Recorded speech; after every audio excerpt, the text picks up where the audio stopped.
saya ingin menyapa Bapak Wakil Menteri Perdagangan Republik Indonesia, Pak Jerry Sambuaga. Pak Jerry Sambuaga, selamat sore. Apakah sudah bergabung di ruang virtual kita? Siap, selamat sore. Apa kabar Bapakku? Waduh, luar biasa. Pak Jerry Sambuaga, Wakil Menteri Perdagangan Republik Indonesia. Siap. Pak Jerry, boleh dong kita berbagi kepada para penonton kita, para pemirsa kita di seluruh wilayah Indonesia, apa catatan, nasihat, saran dari Pak Jerry Sambuaga untuk menarik investasi, Pak, di Pulau Flores supaya semua potensi yang ada di Pulau Flores dapat dimanfaatkan sebesar-besarnya untuk kemakmuran rakyat di Pulau Flores. Kepada Pak Jerry Sambuaga kami persilahkan, Pak. Terima kasih Pak. Ini langsung penyampaian berarti ya? Izin ya? Iya Pak. Terima kasih. Baik, kami mulai. Assalamualaikum warahmatullahi wabarakatuh. Selamat siang, salam sejahtera untuk kita semua. Shalom, Om Swastiastu, Namo Buddhaya, salam kebajikan, salam sehat, dan salam semangat untuk kita semua. Yang saya hormati Pak Gubernur NTT, Bapak Victor Laiskodat, beserta seluruh jajaran. Yang saya hormati para bupati. Ini satu kepulauan Flores. Ini saya lihat tadi semua lengkap hadir, dari mulai Nagekeo, Ende, Sika, Flores Timur, Lembata, Ngada, Manggarai Barat, Manggarai Timur, dan juga Manggarai. Dan tentunya Bapak Ibu sekalian, ya tentunya nih Pak Direktur, Pak Febi yang ikut memandu kita menjadi host, dan juga ada Direktur Utama PT Sido Muncul. Ya, Bapak Ibu sekalian yang saya hormati. Saya kebetulan Pak Febi ada slide, mungkin nanti bisa ditampilkan ya untuk menjadi bahan diskusi untuk kita, dan juga mungkin bisa dijadikan salah satu referensi untuk kita dalam kajian-kajian maupun diskusi pada hari ini. Jadi ini temanya adalah mendorong perdagangan dan potensi daerah Flores dalam menarik investasi. Baik, kami mulai di slide selanjutnya. Jadi saya mulai dulu Bapak Ibu sekalian yang berbahagia dari neraca perdagangan yang memang sudah ditampilkan datanya dan juga sudah disaksikan di sini. Saya awali dulu dengan neraca perdagangan Republik Indonesia yang tercatat di bulan Desember 2021, Bapak Ibu sekalian, itu kita surplus. Surplus sebesar totalnya adalah sebesar 35,34 miliar US dollar. Jadi saya perlu sampaikan di sini bahwa sepanjang tahun 2021, Bapak Ibu sekalian, Indonesia mencapai neraca perdagangan surplus di angka 35,34 US miliar. Ini artinya surplus yang bermaksud kepada ekspor yang lebih besar daripada impor. Surplus sesuai dengan arahan Bapak Presiden, kita mencapai itu, dan angka 35,34 miliar US, Bapak Ibu sekalian, itu adalah angka tertinggi semenjak 15 tahun terakhir. Jadi ini pencapaian yang luar biasa, tidak hanya kerja keras Kemendak, tetapi seluruh lintas KL, termasuk daerah, termasuk provinsi, NTT dan juga kabupaten kota di seluruh Indonesia, yang bahu-membahu tentu meng-create sebuah produk ekspor yang bisa diekspor ke mancanegara. Jadi saya mengucapkan terima kasih kepada pemerintahan Provinsi NTT, pemerintahan kabupaten kota di seluruh NTT, dan juga di seluruh Indonesia yang berkontribusi terhadap neraca perdagangan yang surplus di angka 35,34 miliar US. Nah, yang kedua ingin saya sampaikan, nilai ekspor kita itu juga tertinggi sepanjang sejarah, Bapak Ibu sekalian. Izin Pak Gubernur dan Bapak Ibu Wali Kota Bupati, ini sebesar 231,54 miliar US. Di mana rekor sebelumnya tuh di tahun 2011 itu di 203,50 miliar. Nah, artinya Ibu Bapak sekalian, kinerja ekspor kita yang selama ini semakin kuat dan tertinggi semenjak tahun 2011 itu semakin menunjukkan bahwa trading kita khususnya dengan produk-produk unggulan kita baik migas maupun non migas dan juga konvensional maupun tradisional dan yang sekarang menjadi bergeser ke sektor digital itu menjadi semakin besar. Nah, kami juga ingin menyampaikan, ini sesuai dengan arahan Bapak Presiden memastikan bahwa produk-produk kita itu didiversifikasi dan juga mengalami hal-hal yang sifatnya itu bertransformasi dari produk-produk yang mentah menjadi produk-produk yang jadi maupun produk-produk yang siap untuk dikonsumsi, baik itu dalam tingkat konsumsi ataupun seterusnya. Baik, mungkin kita langsung saja ke slide yang berikutnya. Mungkin slide berikut satu lagi. Ini kalau dari NTT mungkin nanti dari Pak Gubernur yang bisa menyampaikan. Dan mungkin satu slide lagi. Slide berikut. Bapak Ibu sekalian, ini data yang kami terima dari Kementerian Perdagangan, berkoordinasi juga dengan teman-teman dari daerah. Salah satu yang menjadi produk utama, kalau kita lihat dari data, dari preferensi NTT itu, di top 5-nya itu bisa dilihat di sini dari mulai kacang, seaweed, semen, sampai dengan dairy produk, seperti susu dan krim, dan konsentrasi minuman lainnya itu menjadi salah satu yang menjadi andalan. Nah, saya pikir ini kita bisa lihat dengan fokus konsentrasi kepada beberapa produk yang bisa diekspor ke mancanegara. Dan kalau kita bisa lihat, ini sebetulnya sudah menjadi catatan untuk kita semua bahwa produk-produk yang diekspor ini adalah produk-produk jadi. Jadi saya pikir ini salah satu pencapaian yang perlu kita apresiasi dan mudah-mudahan ini bisa ditingkatkan lebih banyak lagi. Nah, saya ingin menyampaikan mungkin sedikit Pak Febi terkait dengan bagaimana ke depan follow up-nya dan konkretnya. Nah, saya mungkin langsung aja masuk ke slide yang terakhir deh, biar tepat. Ini terbatasnya waktu sebelah ini. Nah, jadi saya ingin menyampaikan bahwa NTT ini luar biasa. Ya, ada beberapa hal yang secara kasat mata kita bisa lihat menjadi perkembangan dan juga menjadi salah satu inovasi. Pertama soal G20, Bapak Ibu sekalian. G20 ini kan akan diadakan di bulan September ya, kalau tidak salah itu di Labuan Bajo ya, di Manggarai Barat ya. Dan saya berapa kali ke Labuan Bajo dan kami di Kementerian Perdagangan kebetulan in charge untuk bagian side events ya, untuk mempersiapkan beberapa kegiatan di G20. Dan di G20 itu selain side events juga kami ada working group bekerja sama dengan investasi dan juga industri dan juga perdagangan. Working group yang memang dimaksudkan untuk memastikan tema-tema besar yang diangkat sesuai dengan tema andalannya itu recover together, recover stronger. Nah, ada alasan juga mengapa itu dibikin di Labuan Bajo, selain Labuan Bajo termasuk dalam kawasan super prioritas, kawasan destinasi super prioritas, tetapi ini semakin menunjukkan bahwa Labuan Bajo itu sebagai tempat yang memang sangat siap ya, dan juga tentu diharapkan oleh semua pihak bisa menjadikan salah satu ajang untuk event-event internasional, khususnya G20. G20 itu adalah sebuah forum yang di mana negara-negara yang ada di situ adalah negara-negara yang luar biasa, ya, negara-negara maju, negara-negara besar yang GDP per kapitanya juga tinggi, yang juga tentunya memiliki banyak leverage yang besar. Nah, ini dimaksudkan bagaimana untuk bisa kita menonjolkan juga aset-aset yang dimiliki oleh bangsa kita termasuk di Labuan Bajo. Nah, oleh karena itu saya momen yang berbahagia ini dijadikan salah satu kesempatan ya untuk juga menunjukkan kepada publik internasional, kepada dunia internasional ya, bahwa Labuan Bajo sebagai bagian dari provinsi NTT dan juga bagian dari Indonesia sebagai aset yang bisa semakin mempertajam dan juga bisa semakin memperlihatkan keunggulan khususnya di bidang pariwisata. Nah, ini adalah salah satu yang harus kita manfaatkan dengan baik, Bapak Ibu sekalian. Karena kenapa? Karena kuncinya adalah kita harus bisa memastikan dan juga menunjukkan di saat yang sama bahwa kawasan pariwisata atau kawasan wisata ini juga bisa membuat efek-efek atau trickle down efek turunannya. Seperti apa? Kegiatan-kegiatan di masyarakat mulai dari perdagangan ya, sampai juga kepada aktivitas-aktivitas komersial lainnya, sampai juga kepada bisnis-bisnis lainnya dalam multisektor yang bisa dikembangkan oleh masyarakat di Nusa Tenggara Timur.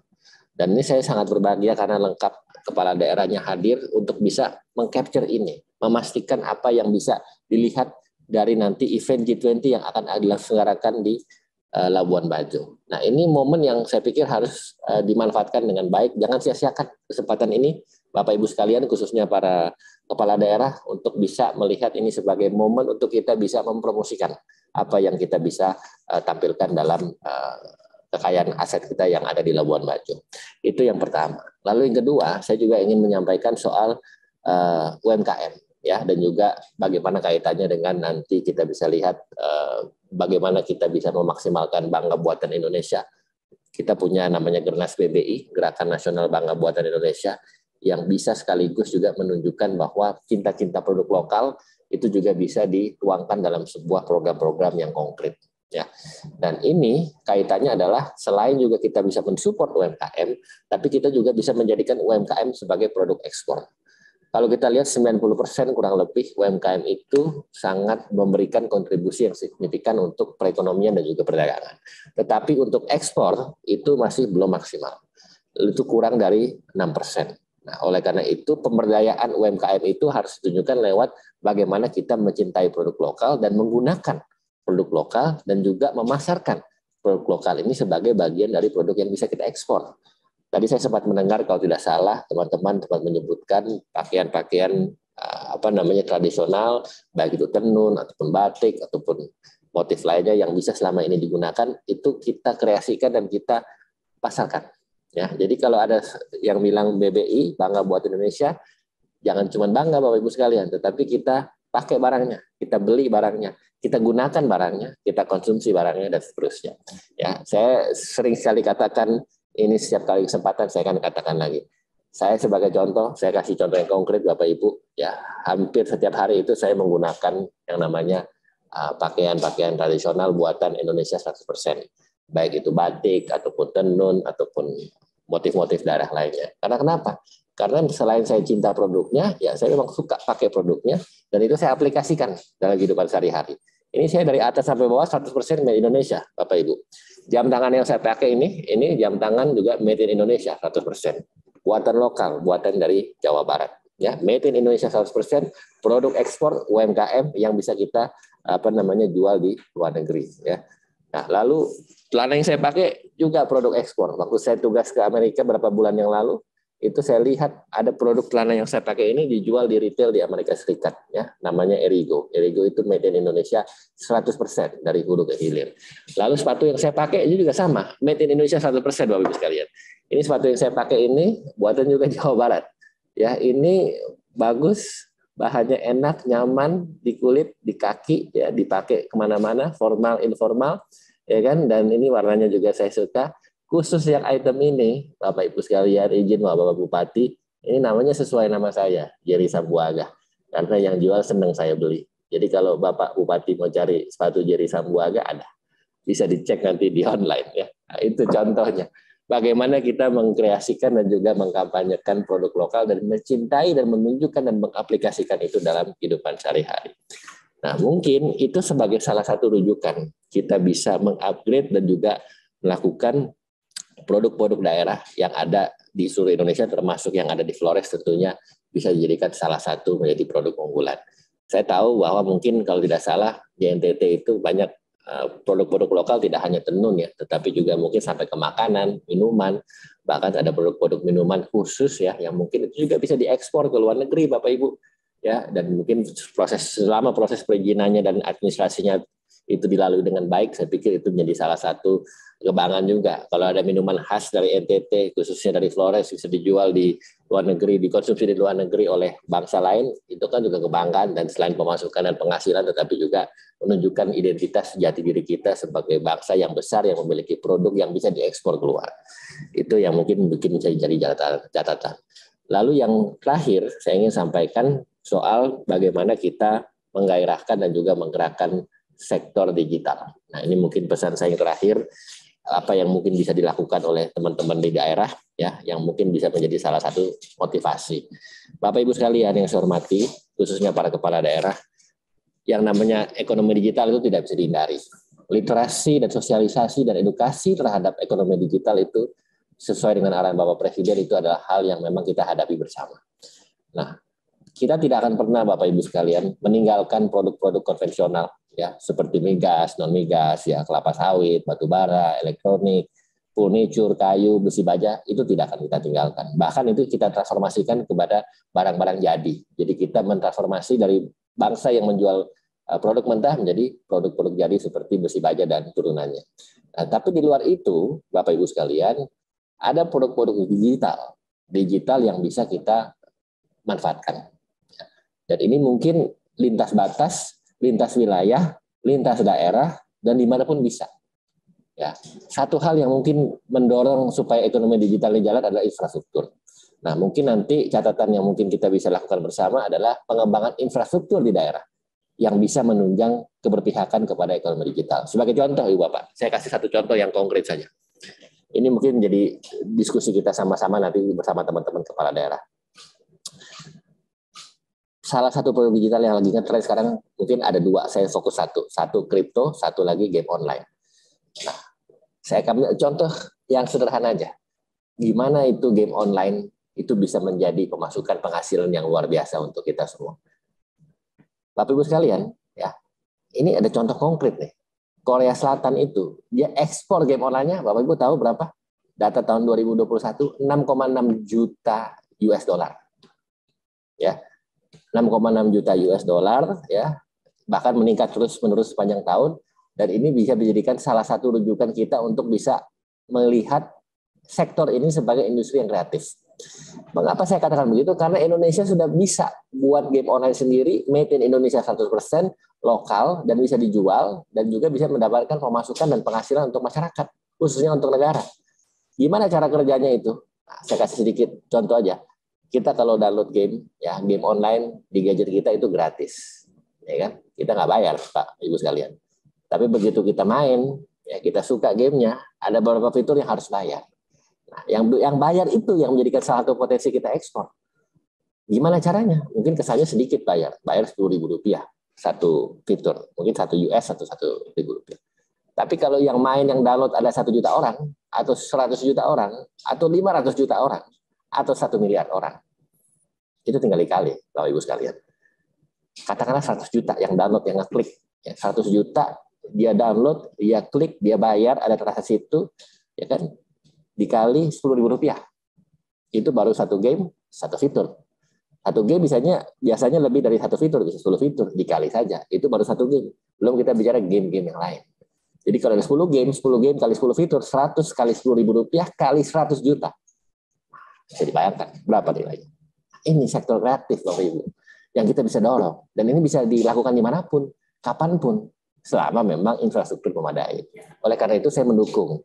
Saya mengapresiasi ini Pemprov NTT dan juga seluruh kabupaten pasti juga sudah melihat potensi ekonomi digital khususnya dengan pembangunan infrastruktur. Kami juga dengan teman-teman di pusat ingin mendorong juga keberpihakan infrastruktur khususnya jaringan-jaringan di daerah. Karena ini luar biasa. Ini harus dijadikan sebagai salah satu wacana ke depan untuk bisa men-shifting kepada sektor-sektor non-konvensional, sektor-sektor digital, produk digital. Karena kita tidak bisa menghindari, ke depannya ini semua adalah soal digitalisasi. Dan digitalisasi itu adalah hal-hal yang bisa mempengaruhi semua kehidupan kita.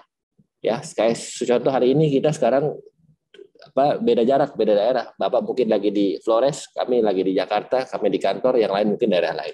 Tapi kami tersambung oleh sebuah teknologi melalui Zoom.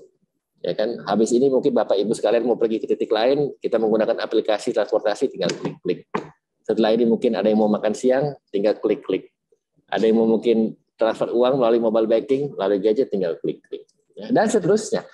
Nah, kalau ini tidak kita lihat sebagai salah satu potensi ke depan, kan sayang. Ini contohnya, ekonomi digital ini kita harus genjot melalui sebuah pembangunan infrastruktur yang memadai. Oleh karena itu, saya sangat mensupport dan mengapresiasi, dan kami siap dari Kementerian Perdagangan untuk memberikan support apapun yang bisa kami support melalui pelatihan-pelatihan, ya, sarana-sarana penunjang infrastruktur, ya, kegiatan-kegiatan konvensional termasuk ya pasar dan lain-lain untuk bisa memastikan bagaimana investor juga bisa masuk melihat ke Flores, ke NTT, dan juga tentunya menghidupkan dinamika perdagangan dan juga aktivitas perdagangan di masyarakat. Nah, itu mungkin hal yang secara sederhana yang bisa saya sampaikan. Tapi intinya bagi saya, bagi kami di Kementerian Perdagangan, sektor-sektor non-tradisional, ya, hal-hal yang sifatnya itu terobosan, inovatif, kreatif, digital, itu adalah hal yang memang bisa kami fokuskan ke depan. Baik. Jadi mungkin hal-hal itu yang menjadi salah satu penyampaian Pak Ferry. Mudah-mudahan itu bisa memberikan ide dan gagasan untuk kita semua. Sekian dan terima kasih. Wassalamualaikum warahmatullahi wabarakatuh. Shalom, salam sejahtera, Om Santi Santi Santi Om. Salam sehat dan salam semangat. Baik, terima kasih Pak Jerry Sambuaga, luar biasa menyemangati kita bersama. Pak Jerry, kalau masih ada waktu bisa Pak Jerry berkenan untuk mengikuti sejenak obrolan kita bersama dengan kepala daerah di Pulau Flores. Terima kasih sudah nonton. Jangan lupa like, subscribe, dan share ya.